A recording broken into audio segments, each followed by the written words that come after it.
Bonjour messieurs, dames, bienvenue en ce beau lundi dans le podcast L'espoir fait rire et aujourd'hui on a un invité de marque, je suis trop content de l'avoir, mon pote Laotfi Abdelli. Merci, c'est un honneur pour moi mon frère. C'est un honneur pour nous de te recevoir dans ce podcast. Tu peux te présenter un petit peu en quelques mots ce que tu es, ce que tu as fait pour les gens qui vont écouter Ça va être un peu lent, mais je vais être on va développer tout Je suis Laotfi Abdelli, je suis comédien, acteur, je fais du théâtre, cinéma, je suis humoriste aussi. Voilà, tranquille. Et tu as ta plus grosse partie de carrière qui est en Tunisie. Ouais, une grande partie de carrière. C'est ça. T'es arrivé il y a combien de temps en France? 10 mois. 10 mois? 10 mois en France. Et comment tu te sens? Bien, c'est chez moi ici. C'est chez toi. Moi, j'ai décidé, là où je me sens bien, c'est chez moi. Là où tu te sens bien? Depuis très jeune, je me suis dit dans ma tête, là où je me sens bien, à l'aise, je suis chez moi. C'est tout. Donc, il n'y a pas à polémiquer, il faut philosopher, rentre chez toi, reste ici. Personne ne décide à ma place. C'est vrai, je suis d'accord avec toi. Là où tu te sens bien. Là, je me sens bien chez moi, c'est tout. C'est la question de papier, ni rien du tout. La question de... Voilà. Là, je me sens bien, ouais, je suis bien à Paris, en France. Ça évolue, ça travaille, ça réfléchit. Tu vois, c'est des petits ateliers. Je suis dans les comédie clubs, j'ai plein d'amis, je parle, je discute et j'apprends énormément de choses. Et c'est le but de ce métier. C'est le but de la vie, en règle générale. En règle générale, et surtout, notre métier a besoin que tu aies une vie riche. Parce que c'est un métier qui est trop lié à nous. On est notre instrument. On est des transmetteurs. On est notre instrument. Le guitariste a une guitare, il peut la poser comme ça, partir et c'est fini. Il a quitté son métier, tu vois. Nous, acteurs, danseurs, chanteurs, notre métier, il est tout le temps avec nous. Donc, c'est bien et c'est pas bien, mais tu es tout le temps là à le nourrir de bonnes et de mauvaises choses. Parce qu'un bon artiste, c'est utiliser tout ce matos. Les bonnes et les mauvaises expériences. Tu te nourris à gauche pour redonner à droite. Il faut être attentif parce que voilà, nous, qu'est-ce qu'on donne, qu'est-ce qu'on vend? Le spectateur, quand il nous regarde, il ne regarde pas comme nous, on regarde des spectacles. Il ne regarde pas techniquement, il dit « Waouh, le zoom, waouh, le truc, waouh, le scénario, waouh, le truc, waouh, la performance de jeu. » Non, il va voir un truc humain que tu lui vends. Il va voir des sensations, une sensibilité. On vend de l'humain. Donc, il faut être réellement humain, il ne faut pas mentir. Parce qu'un mec qui n'a pas, une fille vieille qui n'est pas super cultivée et les toucher, ça veut dire quelque chose. Parce que nous, plus tu es humain, plus tu es sincère et plus tu es touchant dans le travail. T'as quel âge là aujourd'hui? J'ai 52 ans. 52 ans. Magnifique. Ouais. T'as commencé ta carrière à quel âge? J'ai commencé ma carrière réellement entre 17 ans et 18 ans. J'ai commencé avec la danse. J'étais danseur. T'as fait des études dedans? Presque ces études. J'ai eu une formation de réel danseur. Je faisais du hip-hop au début, je faisais de la disco dance et tout ça. Ça, c'était amateur, mais j'étais bon. J'étais avec ma petit groupe, mes potes, comme ça. On était déjà champion de Tunisie, champion du monde, 5e. Alors, il y avait des concours, tu vois. C'était la période du smurf, la période du breakdance et tout ça. Et nous, on était dans le disco dance. Dans les années 90? Les années 80-90, voilà. Tu vois. Alors, on a commencé avec ça. Et après, moi, j'ai dit, allez, j'étais tellement amoureux de la danse. Je dis, je dois faire le step suivant. C'est passé professionnel. Je commençais à essayer de trouver des gens professionnels. Il n'y avait pas beaucoup en Tunisie. Il y avait une Française qui s'appelait Amari Salami. Elle avait une compagnie de danse moderne. Et donc là-bas, c'était de la danse moderne, classique. Je commençais avec elle. Elle m'a accepté. J'étais le premier mec du peuple qui va vers les bourgeois commencer à faire de la danse, tu vois. Après, j'ai commencé à faire de la danse classique. Après, on a eu la chance d'avoir créé le ballet national. Et c'est devenu très professionnel. On a ramené des Russes, des Français, des Italiens, des profs de partout dans le monde, des grands chorégraphes. On a commencé à bosser vraiment comme des gens du ballet. Tu te réveilles 7 heures, tu commences ton cours à 8 heures, tu prends ta barre. Après les chorégraphies, 8, 7 heures, 10 heures de travail tous les jours. Une discipline de ouf. Tu dis un enfant du peuple, c'est quoi ton enfance un peu en Tunisie? En enfance, je suis un enfant d'une famille très moyenne, à la limite. Je ne veux pas dire pauvre, parce que nous, on n'a pas senti la pauvreté. C'était après, quand je commençais à fréquenter les riches, et les gens se disaient « Ah, j'étais pauvre ». J'étais pauvre matériellement, quoi, tu vois. Mais on était riches, on était bien. Et jusqu'à maintenant, même quand j'ai réussi, je commençais à avoir de l'argent, devenir un stage, moi, je suis resté dans le même quartier. J'habite encore la Médina, là où c'est mélangé, riche, pauvre, bien. Et garder la même mentalité. Garder la même mentalité street.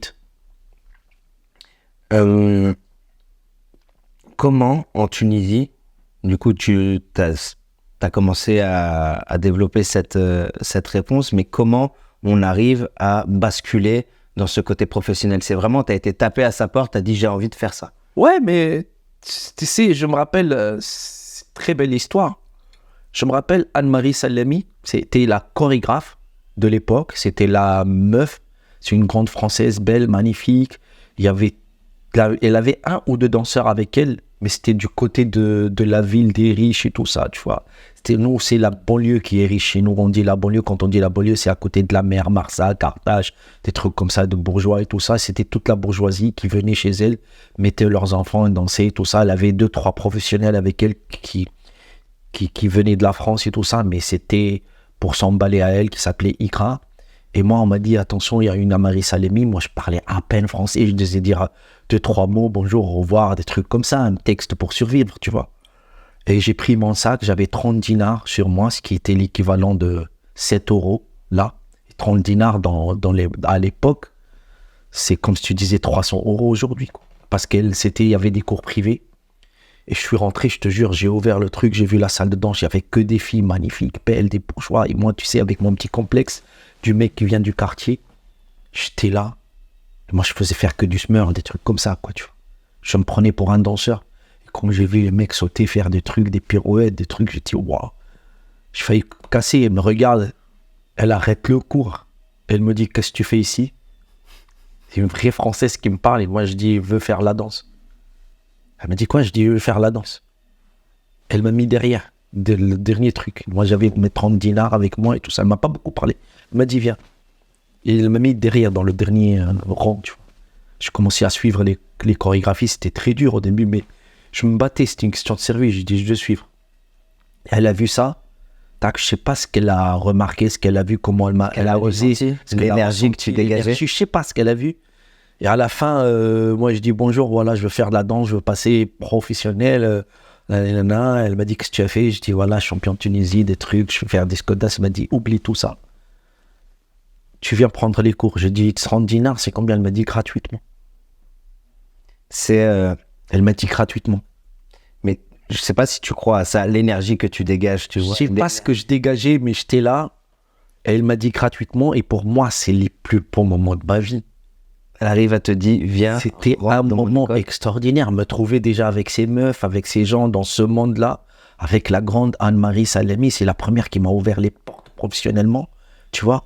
Et après, je sais pas, en 3 mois, frère, j'ai commencé à charbonner avec elle, travailler comme pas possible. Je travaillais tout seul avec elle, je faisais des étirements et tout ça. Elle était prof au conservatoire de Tunis. Conservatoire. Frère, tu passes au conservatoire. Elle me met 3e année, direct. Tu rentres au conservatoire 3e année. En 3e année. Alors que ça fait 3 mois que tu suis. 3 mois chez elle, je te jure. C'est un truc de... Et je commençais à bien travailler avec elle, tac, tac, tac. Après, je voulais aller à un step plus fort. Il y avait une femme qui s'appelle Nawal Skandarini. Elle arrive de l'Amérique et de la Russie. Elle avait la danse, la vraie danse classique, une vraie formation des grands professionnels. Elle venait avec le projet d'ouvrir un ballet national. Elle était parrainée par le Théâtre National. Un grand monsieur, un grand directeur de théâtre, un grand acteur chez nous, c'est une légende, il s'appelle Mohamed Driss. Énorme le mec. Intellectuel, grand acteur, c'est un fou, quoi, tu vois. Un fou, un artiste fou. Et lui, il héberge dans son truc, il lui fait un studio de ça. Il crée. J'arrive, je commence à prendre des cours chez elle. Pareil, tac, tac, rapide. Rapide, elle me regarde mon corps. J'étais mince, grand comme ça, plus maigre que maintenant, tu vois. Elle me dit, t'as un corps de danseur. Elle m'a dit, t'as un axe de danseur, direct. Et du coup, mais tout ce que tu as fait, tu le mets à la poubelle. Toujours. Oublie tes trucs comme ça. Non, là, on va travailler la base, les petits trucs comme ça, tu vois. Des trucs très durs. Du coup, à chaque fois, tu arrives, tu crois être là, oui. Et on te dit, oui, oublie. Mais ça que tu as appris. Toujours ça dans ma vie. Jusqu'aujourd'hui, là, quand je suis arrivé en France, pareil. Pour le stand-up. On va y arriver après. Et tac, je commence à aller. Et là, elle a commencé à voir moi, tata, commencé à dire. Il y a eu un autre danseur qui s'appelait Aymed Jema, c'est un grand chorégraphe. de la danse contemporaine, c'est un génie, le mec. C'est le mec, il a fait les arts martiaux. Il est un peu les yeux bridés. C'est un Bruce Lee, quoi, tu vois. Et lui, il s'intéresse à la danse contemporaine. Il faisait une autre école. Il a commencé à prendre du classique. C'est une autre qui s'appelle Tramoni Caparros, je sais pas comment. Frère, lui, il arrive. On invite des Algériens, on invite une Russe, on invite une Libanaise qui a fait de la danse en France. On invite des Américains. On crée le premier ballet professionnel, international en Afrique, dans le monde arabe, pro. On était les pionniers de la danse contemporaine et la danse classique dans le monde arabe et en Afrique. Et tout le monde le sait. Et tout le monde s'est inspiré de ça. Et tout le monde est venu prendre des stages chez nous, avec nous.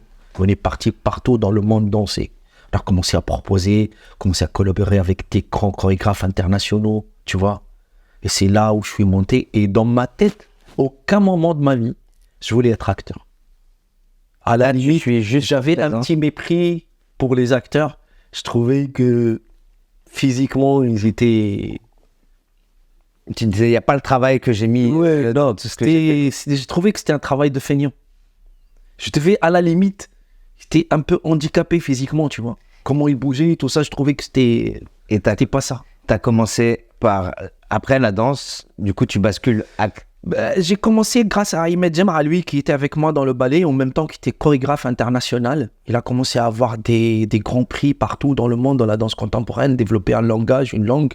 Commencé à travailler, c'était la période de Pina Bausch, Trisha Brown, José Limon, Cunningham. C'était des grands chorégraphes qui ont influencé le monde, le cinéma, le théâtre, la peinture.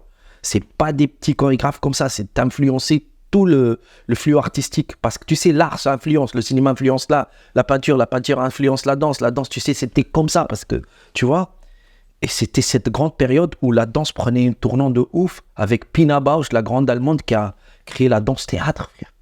Les plus grands chorégraphes du monde, les plus grands cinéastes du monde, les plus grands metteurs en scène du monde sont arrêtés avec Pina Bausch, commençaient à réfléchir. La danse théâtre, c'est de la comédie musicale. Il n'y a pas de comédie, c'est-à-dire tu joues un rôle, la parole peut être là, le corps peut être là, la technique de la danse, elle n'est pas obligée d'être visible. C'est l'émotion que tu... C'est l'émotion, tu es là et le danseur doit ressembler plus au citoyen qui est venu voir et casser cette dictature de la danse où il fait être beau, mince, faire des sauts, être comme ça. Cette dictature de salon, il venait du roi qui, tu vois, cette dictature de la danse.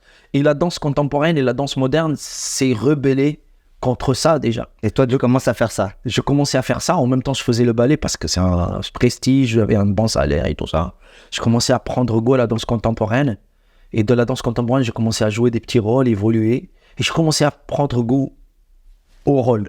Et là, tu t'es dit, peut-être c'est pas... Je commençais à devenir interprète. On m'appelait danseur-interprète à ce temps-là. À cela, il y avait encore les danseurs-interprètes qui venaient.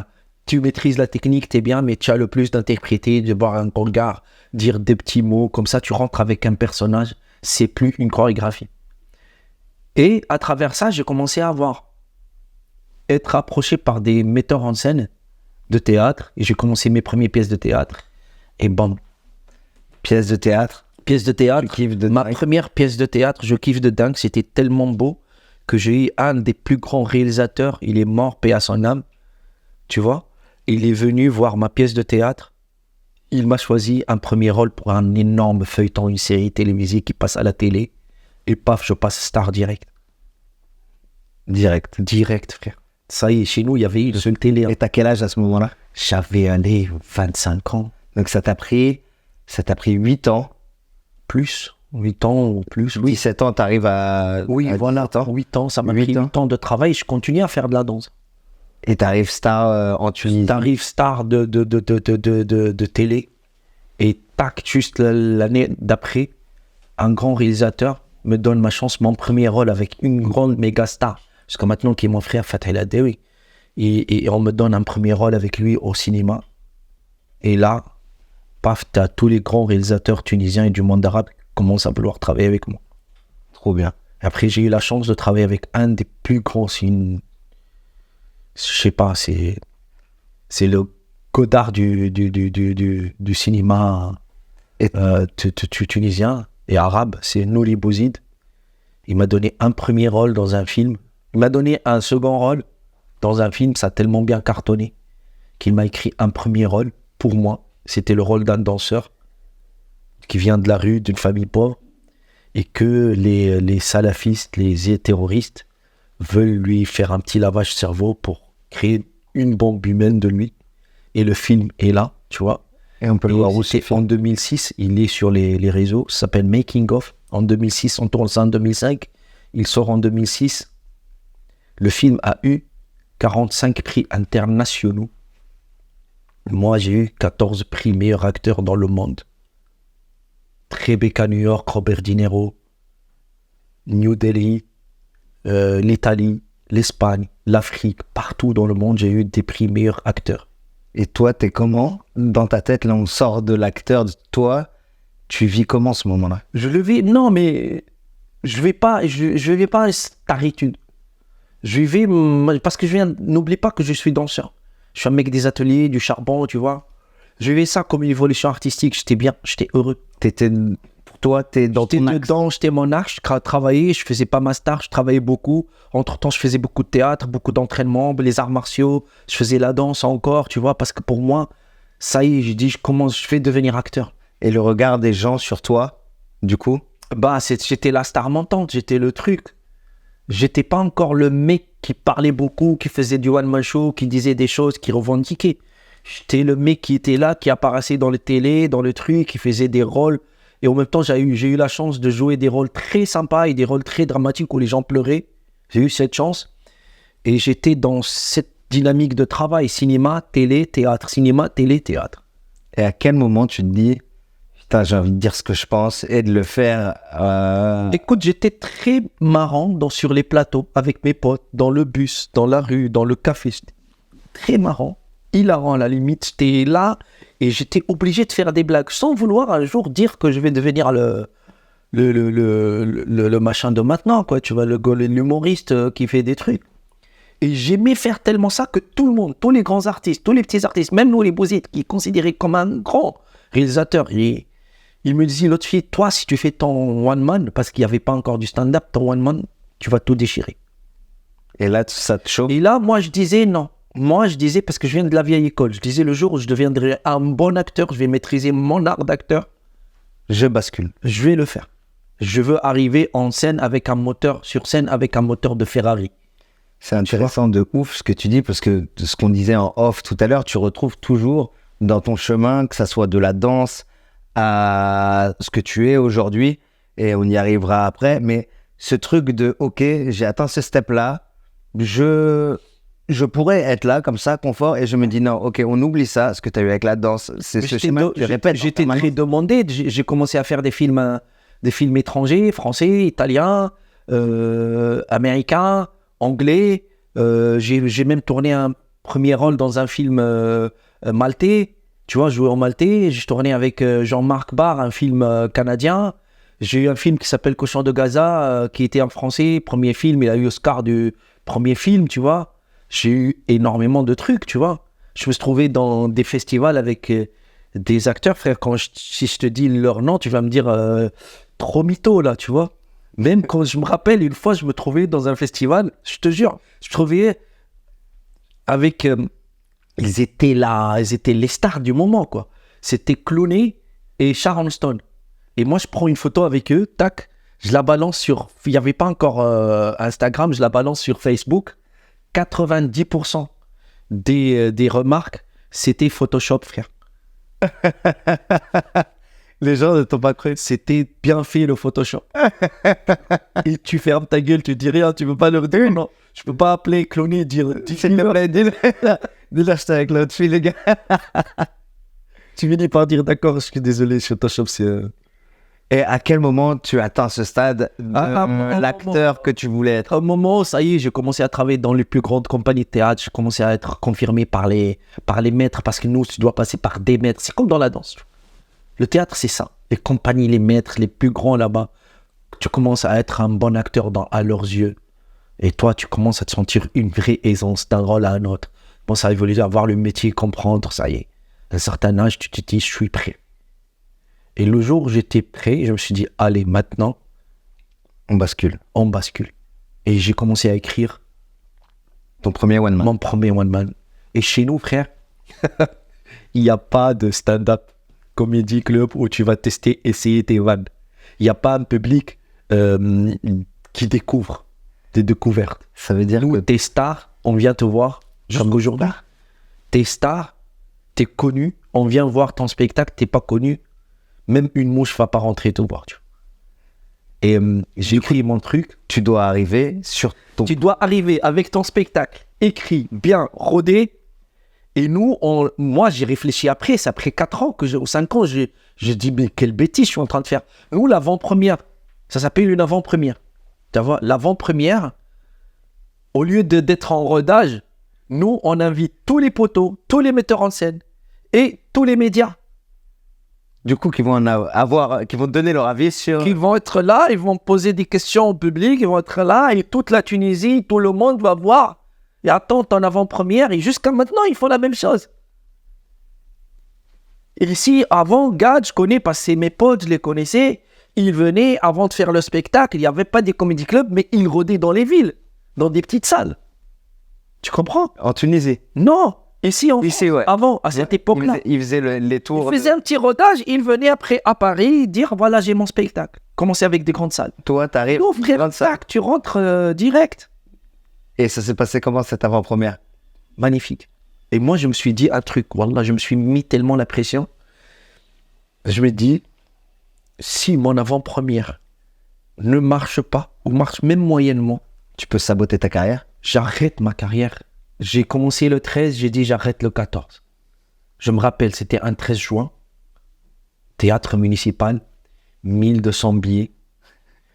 Les billets se vendaient au marché noir parce qu'on a vendu des billets au même temps. Les gens se rendent pas compte, je pense, parce que c'est un truc de niche, hein, là, ce qu'on est en train de dire.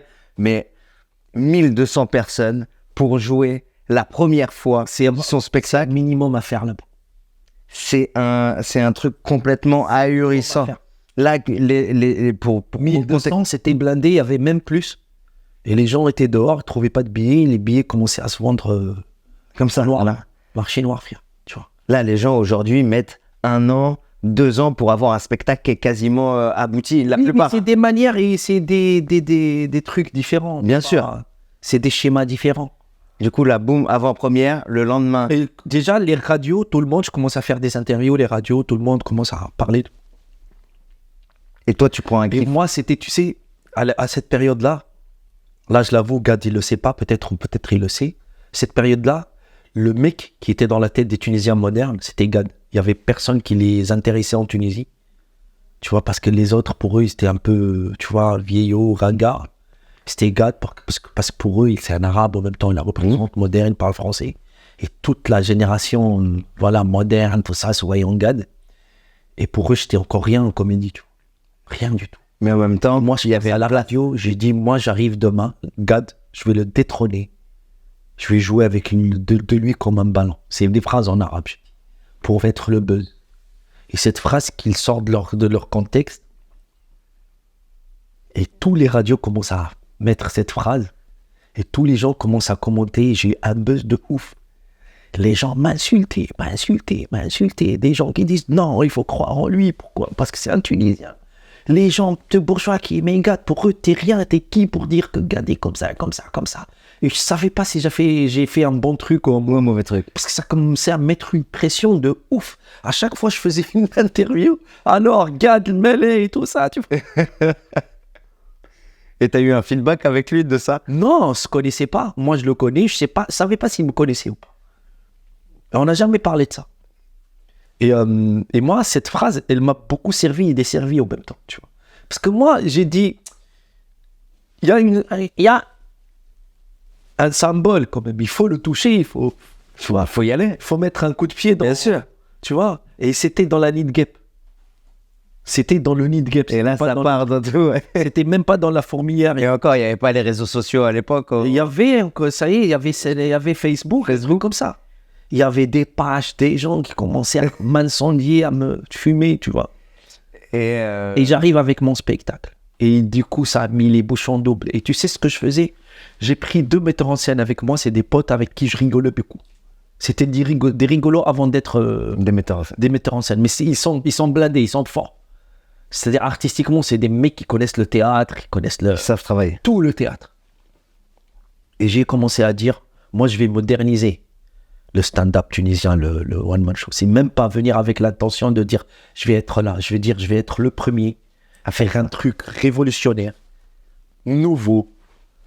Personne ne jouait avec le micro à cette époque-là. Personne n'avait un costume. Ils avaient des déguisements et tout ça. Moi, je suis venu à la Gad Elmaleh, tu vois.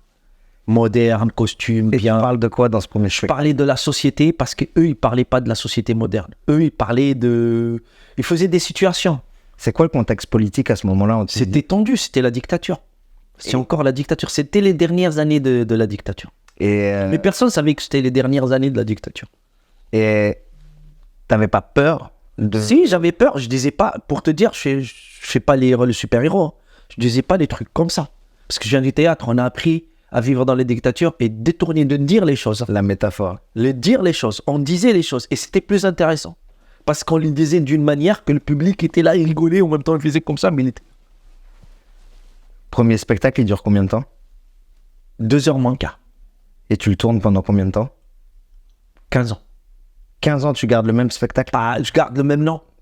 Mais tu fais évoluer ce qu'il y a à Fait l'intérieur. évoluer, et en 15 ans, c'est sûr que j'ai 12-13 spectacles dedans. Après, je suis arrivé à faire 3 heures moins quart. C'est ce qu'ils veulent là-bas en termes de temps? Écoute, une fois, l'année dernière, j'étais pas dans des bonnes conditions, j'ai eu des problèmes avec les flics, tout ça, tric, tac, tac. Et j'étais menacé. Et Bizerte, 9000 spectateurs, ils rentrent, c'est mon public là-bas. Là-bas, c'est mon public. Là-bas, quand je joue, c'est à partir de 9000 trucs, c'est la ville se vide et les gens viennent me voir de partout. C'est un amphithéâtre énorme. D'habitude, je joue 2 heures moins quart, 2 heures, 2 heures quart, ça dépend de mon feeling. Et ça, c'est normal là-bas, tu vois. Il n'y a pas que moi qui le fais. Ouais. Tous les one-man, ils le font. Et je joue 1h10. Et c'était malheureux. Et il y en a qui m'ont mal parlé. Ils m'ont hué. Ça se fait pas. 1 heure comme ici, ça n'existe pas. C'est de l'arnaque pour. J'étais dans des conditions dures. Pourquoi t'avais des problèmes avec la police là? Bah écoute, à un certain moment, j'ai eu... Moi, c'est pas... Chaque année, j'ai eu un problème. J'ai eu 7 fatwas sur ma tête. Tu connais les fatwas, ce que ça veut dire? Non. Un fatwa, quand les salafistes, les terroristes, mettent une mise à mort sur ta tête. T'es mort. Rarement tu sors vivant. Ils disent, lui, il doit mourir. C'est tout. Et ils te l'ont mis 7 fois. Ils l'ont mis 7 ou 8 fois. Dans la même période. Après, ils commençaient à voir les salafistes de chaque ville. Ils voulaient faire le concours. Genre montrer que, voilà. Tu vois, la surenchère de c'est nous qui vont l'avoir les premiers. Je me baladais avec des gardes-corps. Un bus. Tout ça à cause de la blague. À cause de la blague, frère. J'ai fait des blagues sur eux, sur le gouvernement. Et en même temps, c'était la période 2012, je me rappelle très bien. J'ai tiré sur le gouvernement, sur le ministère de l'Intérieur. Lui qui doit me protéger, les flics, quoi, tu vois. Les flics, là-bas, les flics, ça se touche pas aussi, c'est notre dictature. Et j'ai tiré sur les frères musulmans qui étaient sur le pouvoir. J'ai tiré sur tout le monde. J'étais inconscient, tellement inconscient. Tu regrettes? Non, je regrette pas. Bah, c'était mon métier, c'était là. Je me suis battu, je suis là, je me suis battu pour une liberté d'expression, je me suis battu pour voilà, défendre mes idées, les idées des gens qui m'aimaient, qui étaient là, et je les ai toujours fait. Après, je me suis battu contre la dictature aussi, j'ai pris mon risque contre les dictatures, je me suis battu contre tous les présidents qui étaient là. Tu vois, j'ai fait tout ça, et tout ça, c'était avec des risques, ou petits, ou des risques où il fallait que je meure. Et grâce à Dieu, je suis encore vivant, alhamdoulilah. Heureusement. C'est ce que je me dis, c'est un miracle si je suis vivant aujourd'hui, je te jure. Et Mais la dernière embrouille, c'était avec le ministère de l'Intérieur, les flics, encore une autre fois. Et là, ils voulaient monter, me frapper sur scène, ils voulaient arrêter mon spectacle. C'est un truc qui est passé dans tous les télés du monde. Et c'est pour ça que tu as bougé en France? Non, c'était la période où j'allais déjà bouger. Mais ça, tu sais, j'allais venir en octobre, je suis venu en septembre. J'ai anticipé, c'est tout. Je me dis, ça sert à rien d'être là, ça commence à être trop chaud pour moi.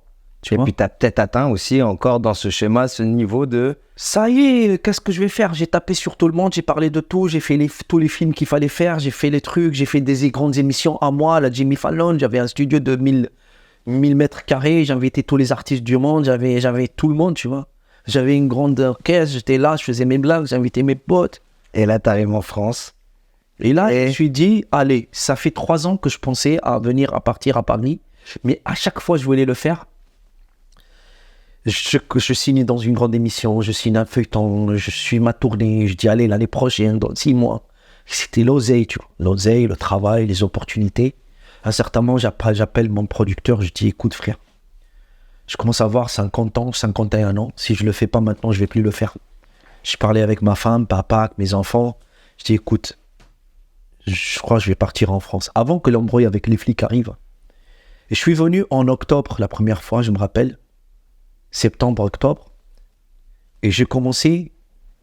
C'est Radouane Bougaraba, on s'est vu en Tunisie parce qu'on était potes, tout ça. Il me parle, il me dit, viens à Paris, on va te mettre bien, papa. Il appelle Karim Kachour, le Paname. J'arrive, je connaissais personne, ça y est, j'avais plus les repères. Moi, c'est là-bas que je te rencontre pour la première fois et je m'en souviens. J'arrive au Paname, Karim Kachour, il me dit, t'es qui, frère? Tout le monde me parle de toi. Tu vois? Je dis, écoute, Karim, je suis un acteur tunisien, j'ai jamais joué en français. Mon français, à l'époque, il y a 10 mois, était éclaté. C'était en français pour faire des courses, acheter du lait, du pain, parler à l'heure est-il, prendre le métro, dire ça va, quoi, tu vois. C'était pas pour faire des grandes discussions ou pour écrire un sketch. Il m'a dit, on fait quoi, tac, tac. Je m'a dit, j'ai Labo. Je vais recontextualiser un peu pour que les gens comprennent vraiment tout ce que tu es en train de raconter. Moi, c'est à ce moment-là que je te rencontre. Je suis sur la terrasse du Paname et je te vois arriver, petite casquette là, ta casquette. Ouais, j'avais la casquette multicolore. Ouais, les couleurs, je me rappelle, comme ça. Super bonne mémoire. Voilà, t'arrives et il y a quelqu'un qui arrive qui me dit, putain, c'est l'autre fille. Moi, je te connaissais pas. Et on venait juste d'avoir un échange. Et on a eu un échange, mais d'un humoriste à un humoriste, d'une personne à personne, tu vois, mais sans... Il n'y a aucun moment dans cette discussion qu'on a où on perçoit la carrière qu'il y a derrière toi. Tu vois ce que je veux dire? Tu es d'une simplicité à ce moment-là, et en général. Et le labo, c'est là où le mec qui a envie de commencer le stand-up, on lui donne cette plateforme-là pour jouer et tu joues devant 2, 3, allez, 10 personnes si c'est un beau labo. Ouais, mais c'est ça. Et c'est ce que Karim... Labo, c'est-à-dire le niveau... il faut expliquer que le labo, c'est le niveau le plus bas de l'échelle du stand-up. De l'échelle du stand-up quand tu commences. Mais c'est l'école. C'est trop bien. C'est l'école, c'est le laboratoire. C'est là où tu apprends, là tu testes, là où on aussi te permet d'être mauvais, de bider, d'être pas drôle, d'être là, d'être maladroit. Et j'étais tout ça à la fois. Imagine, c'était tout ça à la fois. Et je disais dans mes sketchs, mon français était tellement éclaté, j'ai un sketch qui parle de ça. J'écris un sketch énorme sur ça, tu vois. Et j'ai démarré de ce genre de truc. J'ai démarré de mon expérience de mec qui était là, qui n'arrive pas à faire rire, n'arrive pas encore à avoir l'articulation, le français qu'il faut, tu vois. Et je disais, mon français était tellement éclaté que même moi sur scène, je comprenais pas ce que je disais. Et quand on est une star internationale, ouais, c'est ce que t'es, et que tu te retrouves au plus bas de l'échelle dans un pays cousin, tu vois, comment tu perçois... T'es rien ici, t'es personne. T'es rien, t'es personne. Et t'arrives tout de suite à dire, je suis personne là. Non, c'est-à-dire, moi je conseille tous les gens qui veulent faire cette expérience. Gad l'a fait, il le sait très bien. On a beaucoup parlé de ça. Il faut laisser son orgueil et cet égo-là à l'aéroport, chez toi. Quand tu montes dans l'avion. Quand tu montes dans l'avion, frère, tu lui dis au revoir. Ne m'appelle pas. Ne me parle même pas. Oublie-moi. Même pas texto. Tu donnes pas ton numéro à ton orgueil. On se revoit quand je reviens. Quand je reviens, ou un jour, c'est moi qui va t'appeler, qui va te dire viens. Surtout pas toi. Oublie-moi. Je suis pas là. Fais ta vie. Tu vois, parce que non. Tu refais plus que 0 à moins 5. J'arrive. Il fait moins 5, moins 3, moins 2. Je vis sur un vélo, tout seul. Dans un petit truc, 30 mètres carrés. Alors que 30 mètres carrés ici à Paris, c'est un truc énorme. C'est même pas mon dressing là-bas. C'est là où mes enfants mettent leurs jouets, quoi, tu vois. Moi, je vivais dans 600 mètres carrés. piscine, et je me trouvais un peu à l'étroit. Je voulais avoir 1000 mètres carrés, je te jure. C'est pas pour la frime, c'est normal chez nous là-bas. Tu comprends? Et là, t'es là, 30 Là, je suis là, ta famille est loin, ma toi. famille, je te jure, je me rappelle une fois, j'ai failli pleurer. Je sortais vers 9h du soir, j'avais un petit comédie club, un petit truc éclaté. Je allais jouer devant 4, j'étais payé 2,5 € ou 3. Je me rappelle très bien au chapeau. Et en allant, frère, il faisait tellement froid comme ça. Et je glisse de vélo, je me casse la gueule. J'étais blessé ici et surtout que j'avais très mal au cul. Je suis tombé sur l'os du cul, frère, j'avais trop mal. Et je commençais à dire, putain, pourquoi? Qu'est-ce que je fais ici? Pourquoi J'ai pris le vélo, je commençais à partir et en même temps, je répétais mon texte. Je répétais mon texte et en même temps, j'ajoutais une phrase qui dit, pourquoi je suis là? Je dis 120 € et le supplice s'arrête. 120 €, c'est le prix d'un billet. Allez. Allez, je me retrouve demain, le lendemain chez moi. Une meuf en train de me faire mon petit déj, on me ramène mon petit truc. C'est là, j'ai mon garde-corps là-bas, tu vois, j'ai mon équipe. Moi, quand je sors avec mon équipe pour aller travailler en Tunisie, ça remplit un comédie club déjà. Et là, tu te retrouves à jouer devant deux. Oui, mais je kiffe grave. Mais c'est trop bien et c'est trop.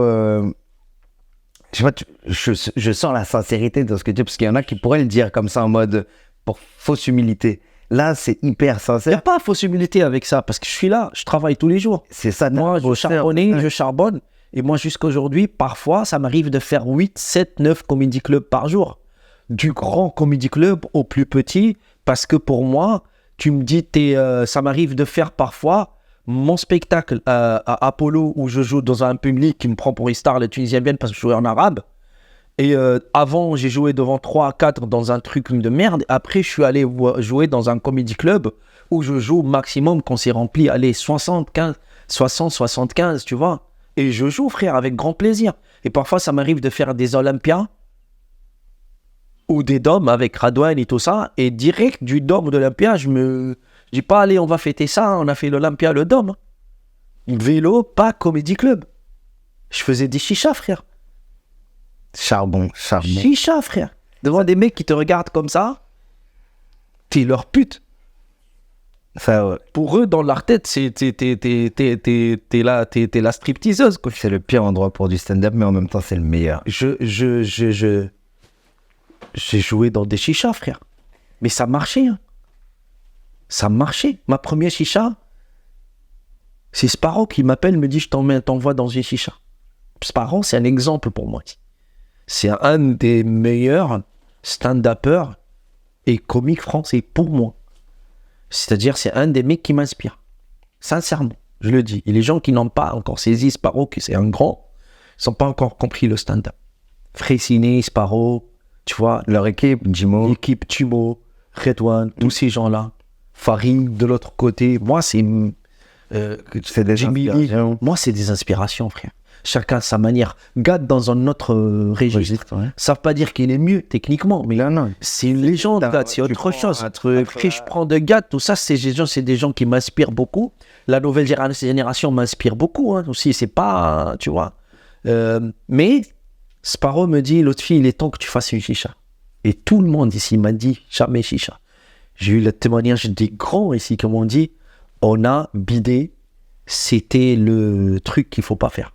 Mais après, moi, je suis allé dans des chats, j'ai vu des gens que je respectais beaucoup dans le comedy club, que j'admirais, que je disais, waouh, quel talent. Je les ai vus, frère, prendre un four. Je me suis dit, je serai jamais prêt avec mon français, avec le peu de bagages que j'ai en France. Un jour, je me rappelle très bien, Farouk me dit, demain, 1h, chicha, grand truc, grande chicha, c'est même pas petite.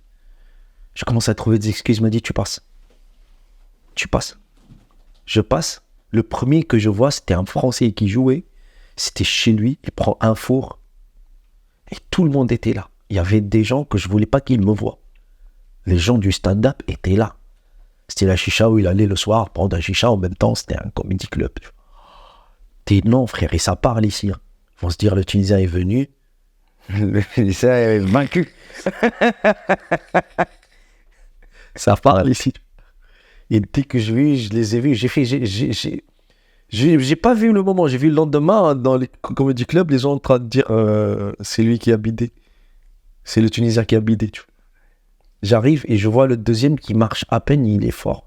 Troisième, à peine. Voilà, je commençais à reculer, partir. C'est pas vrai, il me dit comme ça, viens, tu joues. Je monte, standing ovation, frère. Les gens, c'était sur leur téléphone, comme ça, je me rappelle. Je commençais à jouer, 30 secondes, commençais à faire comme ça, les gens. Après, ils ont oublié leur téléphone. Et au lieu de jouer, j'ai joué 17 minutes. Et j'avais que 17 minutes. J'ai joué de 7 minutes, frère, dans un chicha. On m'avait cartonné. Et je me rappelle, il y a des gens, des noms, j'ai pas envie de cramer les blindes, ils sont venus me serrer, me dire, frère. Tu jouais ton truc sur le cochon? Je jouais mon truc sur l'alcool. Ouais. L'alcool, sur le cochon. Après, je parlais aussi de ma petite expérience, mon français et tout ça, comment je suis arrivé. Et ça marche. Et je commençais à devenir le mec très demandé dans un chicha. Jusqu'au jour, je vais être honnête avec toi. C'était le mec qui m'a appelé pour des sommes de ouf. Jouer dans des chichas, même en dehors de Paris. Des déplacements, frère. Je commençais à prendre confiance. Et en même temps, je faisais les comedy clubs. Un jour, le même chicha où j'ai cartonné. Attends, je passe. Et comme d'habitude, j'ai vu 2-3 bidets. Je dis comme d'habitude, allez, moi après, c'est bon. C'est chez moi, c'est mon public. Je monte, frère. J'ai rarement bidé comme ça dans ma vie. C'était un des plus violents trucs que j'ai vécu. C'était après la fatwa, je crois, c'est ça. Après la mise à mort, tu vois, c'était ça le truc le plus violent. J'étais là. J'ai tellement bidé que quand j'ai arrêté de parler au micro, ils ne se sont pas aperçus. T'as compris? Je raconte une anecdote similaire à sa côte. Non, c'était même pas j'arrête, ils vont se dire comme ça. Non, j'arrête. Et je commençais à voir des trucs et les gens commençaient à parler entre eux et je me suis dit, c'est de moi qu'ils parlent. La parano était là, frère. Quand la parano est là, que t'es plus seul sur scène, ça veut dire que c'est bon. Et c'est là où je dis non, plus de chicha. Donc t'es d'accord? Traumatisme. Surtout que j'ai passé une année, frère. Une année.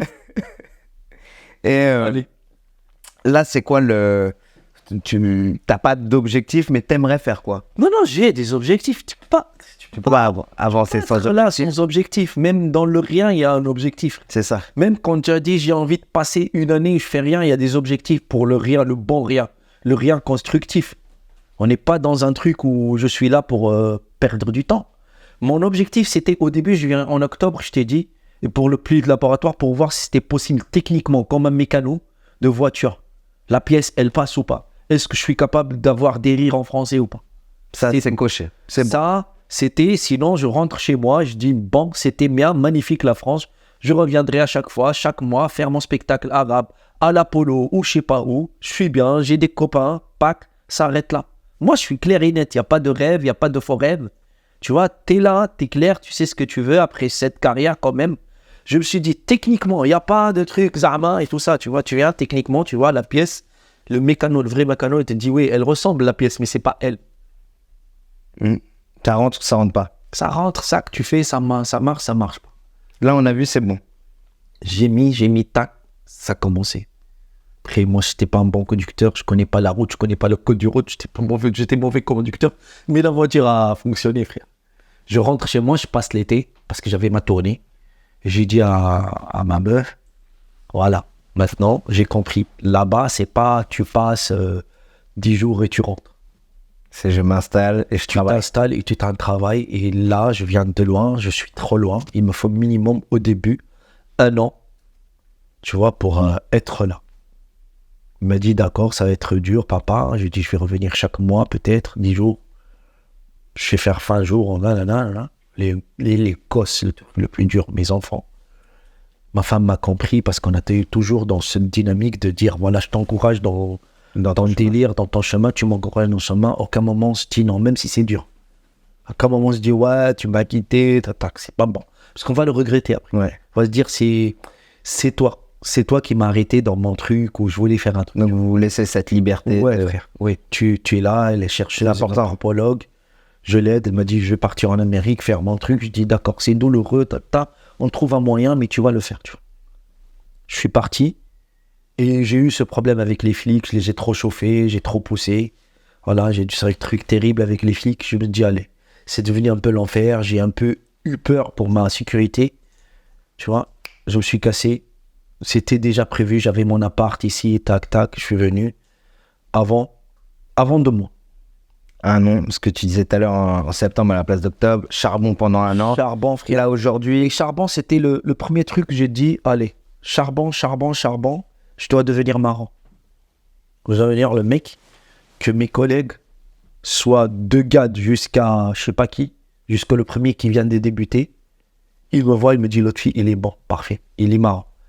Je dois être respecté dans les comedy clubs, je dois être les Français qui vont me voir, ils vont pas se dire, ouais, mais quand même, je veux pas ces regards un peu, tu vois, le mesquin malgré tout, ouais, c'est pas sa langue. Non. Moi, au début, on a commencé à me dire, ah ouais, quand même, c'est pas ta langue, mais t'es marrant. Je dis, c'est comme si tu disais, moi, j'ai pas envie d'être traité comme le mec qui dessine avec ses pieds. Tu vois, le mec qui n'a pas de bras. Et tu vois, le dessin, il est tellement éclaté, mais quand tu vois qu'il dessine avec ses pieds, c'est peut-être bien en fait. c'était pas mal, hein. Pas mal, le mec, c'est avec ses pieds. Non, je dis, tu me traites pas comme ça, frère, tu vois. Tu me traites pas le mec qui dessine avec ses pieds. C'est à moi de décider qui je suis. Moi, je veux que tu me qu'on me compare à Fressinet, me compare à Farid, tu compares à Gad, tu me dis t'es pas bon, t'es pas encore à la hauteur, c'est là.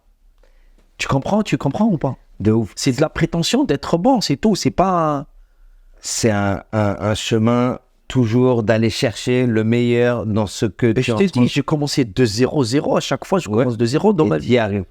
Et j'y arrive parce que j'ai compris au début être accepté dans les comedy clubs, les meilleurs, les grands, les écoles, comme Paname, comme Fritsch, comme Joe, comme Barbès, comme, tu vois, le Golden Comedy Club de Sifax, parce que ça commence à devenir un truc où tous les comédiens maintenant vont là-bas, travaillent, ça commence à avoir une dynamique de ouf, tu vois. J'ai dit, c'est les nerfs de la guerre, c'est les comedy clubs. Si t'es pas dans les comedy clubs, si t'as pas 5, 6, 3, 4 comedy clubs par jour, tu perds ton temps, rentre chez toi.